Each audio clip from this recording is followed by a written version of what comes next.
Saham bank sekarang lagi murah banget. Bahkan secara historis sudah di level at discount ekstrim. Tapi pertanyaannya, ini peluang besar atau justru value trap? Yuk, tonton sampai habis.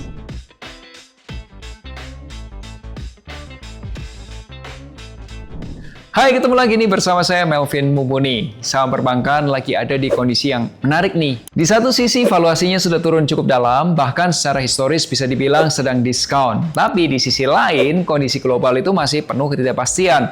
Dari pergerakan suku bunga sampai dengan sentimen investor asing yang masih wait and see. Jadi pertanyaannya, ini peluang besar atau justru jebakan? Karena menariknya nih, di kondisi seperti ini, banyak investor justru salah langkah. Masuk terlalu cepat, atau malah nggak masuk sama sekali. Nah, di video ini kita nggak cuma akan lihat dari satu sisi, kita akan bahas lengkap, supaya kamu bisa ambil keputusan yang lebih rasional. Ada 3 hal utama yang akan kita bahas. Pertama, kondisi makro. Apa yang sebenarnya terjadi dan bagaimana dampaknya ke sektor perbankan. Yang kedua, kita akan lakukan analisa fundamental saham bank. Indikator apa saja yang penting dan bagaimana cara membacanya. Lengkap nih dengan contoh saham seperti BCA dan BRI. Dan yang ketiga, dan yang paling penting nih, di kondisi sekarang ini lebih menarik mana? Kejar dividen besar atau justru capital gain-nya? Dan percaya atau enggak, keputusan kamu itu bisa beda jauh hasilnya dalam 1-2 tahun ke depan. Jadi pastikan kamu nonton sampai habis karena di akhir video ini kita akan bahas strategi yang bisa langsung kamu gunakan. Sekarang kita mulai dulu dari gambaran besarnya. Sebenarnya apa yang lagi terjadi di sektor perbankan saat ini? Sekarang kita mulai dari gambaran besarnya dulu ya. Kalau kita lihat beberapa bulan terakhir ini, itu rupiah sempat melemah terhadap dolar Amerika. Kalau di awal tahun, kamu lihat dolar tuh ya sekitar 16 ribuan gitu ya. Sekarang kamu tahu nggak berapa? Sudah 17 ribuan. Situasi ini terjadi di tengah kondisi global yang penuh ketidakpastian. Terutama nih, karena suku bunga Amerika yang masih tinggi dan lebih lama dari ekspektasinya. Saat ini, suku bunga Amerika itu masih di 3,75%, sesuai ekspektasi analis. Nah, data dari Bank Indonesia dan laporan pasar menunjukkan bahwa tekanan terhadap rupiah itu banyak dipengaruhi oleh arus dana asing yang keluar dari emerging markets, termasuk Indonesia. Artinya apa buat kita sebagai investor? Sederhananya gini, ketika dolarnya menguat, ketidakpastian globalnya meningkat, investor asing cenderung akan tarik dana atau minimal menahan diri. Dan ini penting karena di pasar saham Indonesia, pergerakan harga terutama di saham big cap seperti sektor perbankan gitu ya, yaitu sangat dipengaruhi oleh aliran dana asing. Jadi ketika asingnya diam, market kita juga cenderung akan ikut tertahan. Tapi disinilah banyak investor mulai salah baca. Banyak yang melihat harga saham bank itu turun, itu langsung anggap, wah ini murah. Padahal belum tentu. Murah, belum tentu menarik. Kalau tekanan makro belum selesai, harga yang terlihat murah hari ini bisa jadi lebih murah lagi ke depannya. Inilah yang disebut dengan value trap. Kalau kamu pernah ngalamin beli saham yang kelihatannya murah, begitu kamu beli, tapi murah terus, turun terus gitu. Kasih like-nya dulu dong, biar kita lihat seberapa banyak yang pernah ada di posisi seperti itu. Tapi sekarang kita lihat sisi satunya lagi ya. Di tengah tekanan tadi, ada 2 faktor yang mulai bikin sektor perbankan juga menarik. Dan menarik banget. Pertama, kita masuk ke musim dividen. Jadi bank-bank besar itu mulai bagi hasil, dan ini jadi magnet buat investor terutama yang suka cari cash flow atau passive income. Nah yang kedua, ada ekspektasi bahwa suku bunga ke depan itu berpotensi untuk mulai melandai, turun. Kalau ini terjadi, biasanya apa? Biaya modal atau biaya dananya bank itu bisa lebih stabil. Kedua, permintaan kreditnya juga bisa meningkat. Ya orang bunganya turun gitu kan. Dan yang ketiga, ini ujungnya bisa dorong profitnya perbankan. Jadi sekarang ini kita ada di kondisi yang cukup unik. Tekanannya masih ada, tapi peluangnya mulai muncul. Dan justru di fase seperti ini, keputusan investor bisa beda hasilnya jauh.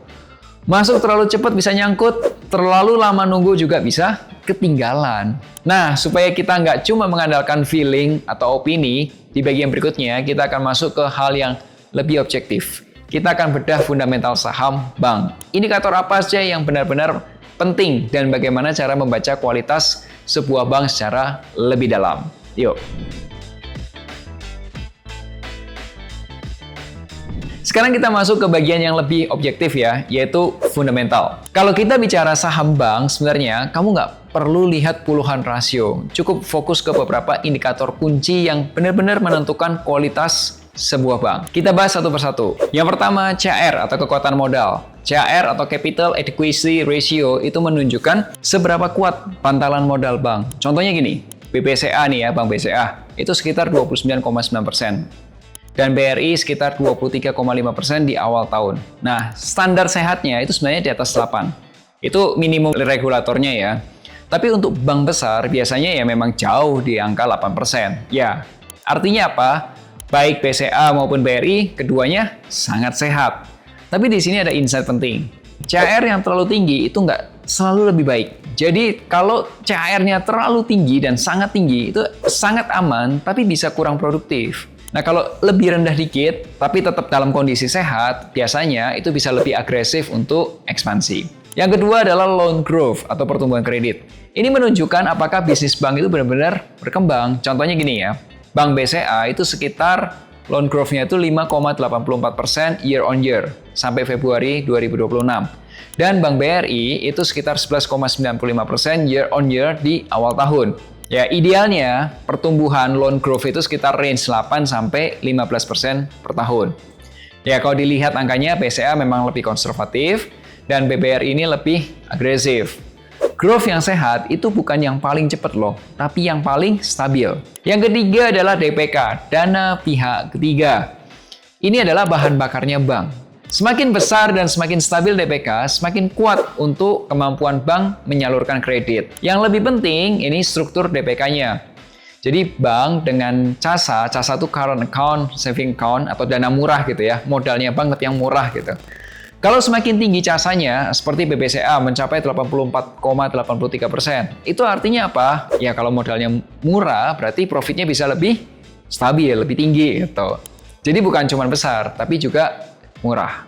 Yang keempat, kualitas kredit, NPL dan LAR. Ini indikator risiko. NPL itu non-performing loan, istilahnya kredit macet. LAR, loan at risk, ini lebih konservatif. Ini adalah kredit-kredit yang mulai bermasalah. Intinya, semakin rendah NPL dan LAR, semakin baik. Kalau NPL itu artinya yang sudah sakit, LAR itu yang artinya berpotensi sakit. Kalau LAR-nya naik, biasanya NPL-nya akan menyusul naik. Yang kelima, CKPN atau Coverage Ratio. Ini cadangan bank untuk menghadapi kredit macet. Idealnya di atas 100%. Artinya, kalau terjadi masalah, bank udah siap untuk beresin itu semua.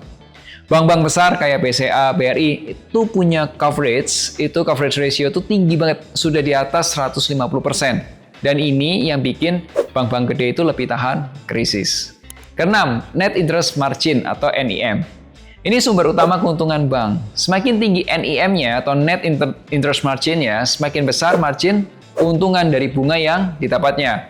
Contoh, Bank BRI itu punya NIM itu besar karena fokus ke UMKM. Contohnya di Januari 2026 kemarin, NIM-nya mereka 6,32%. BBCA NIM-nya 5,35% per Januari 2026. Nah, insight-nya nih ya.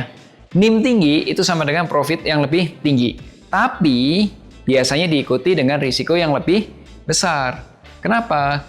Karena untuk dapetin bunga atau keuntungan lebih tinggi, ya bank akan ambil segmen risiko yang dikasih kredit akan lebih berisiko, ya kan? Terakhir, 7, BOPO. Belanja operasional terhadap pendapatan operasional. Kita bicara efisiensi. BOPO ini menunjukkan seberapa efisien bank itu menjalankan operasionalnya. Kalau BOPO-nya semakin rendah, itu semakin baik. Artinya apa? Bank bisa menghasilkan profit dengan biaya yang lebih kecil. Nah, kalau kita rangkum, bank yang bagus itu bukan cuma bank yang besar, tapi yang modalnya kuat, kreditnya tumbuh sehat, risikonya terjaga, dan tetap efisien menghasilkan profitnya. Dan menariknya, tiap bank juga punya kombinasi yang berbeda. Ada yang unggul di stabilitas, ada yang unggul di growth-nya, ada juga yang unggul di dividennya. Kalau sejauh ini, kamu mulai kebayang cara menilai bank? Boleh tulis di kolom komentar dong, kamu lebih suka bank yang lebih stabil atau yang lebih growth-nya agresif? Oke, thank you ya. Nah, sekarang pertanyaan dari semua indikator ini, bank mana yang paling menarik di 2026? Nah, di bagian berikutnya kita akan langsung bandingkan dan lihat peluangnya. Mana yang lebih menarik untuk dividen dan mana yang punya potensi capital gain.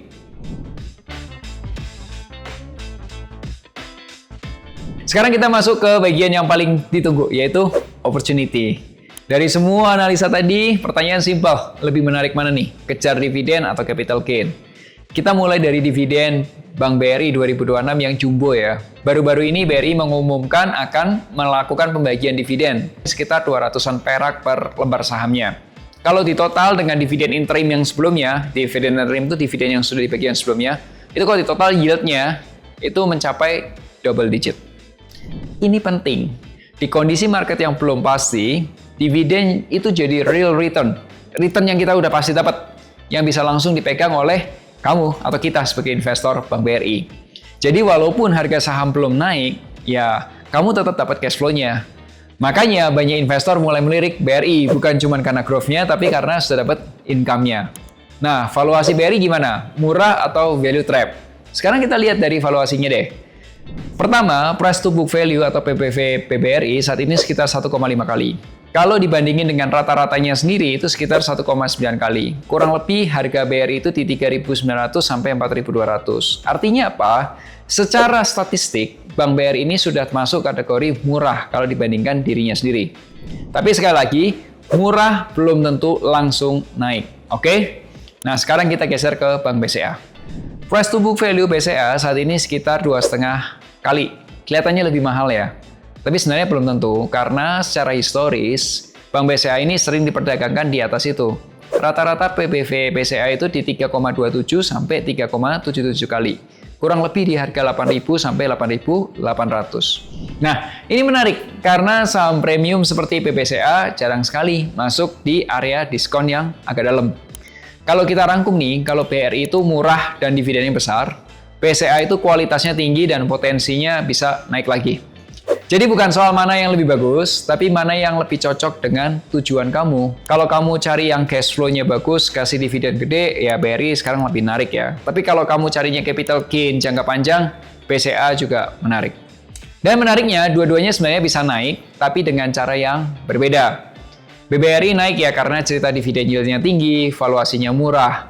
Kalau BPCA naik karena kualitasnya memang premium dan ya ada valuasinya bisa naik lagi. Dan di kondisi sekarang, justru kombinasi keduanya bisa jadi strategi yang lebih optimal buat kamu.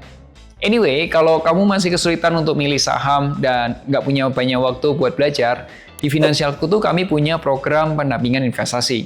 Nah, kamu akan mendapatkan blueprint investasi kamu, rekomendasi investasi, beli produk apa dan di harga berapa. Tentunya pendampingan investasi ini dilakukan oleh seorang penasihat investasi yang terdaftar di OJK. Tapi memang ada minimum uang untuk diinvestasi. Kamu boleh nanya-nanya dulu ke admin Finansialku apa itu program pendampingan investasi, berapa harganya, dan apa saja yang akan kamu dapatkan.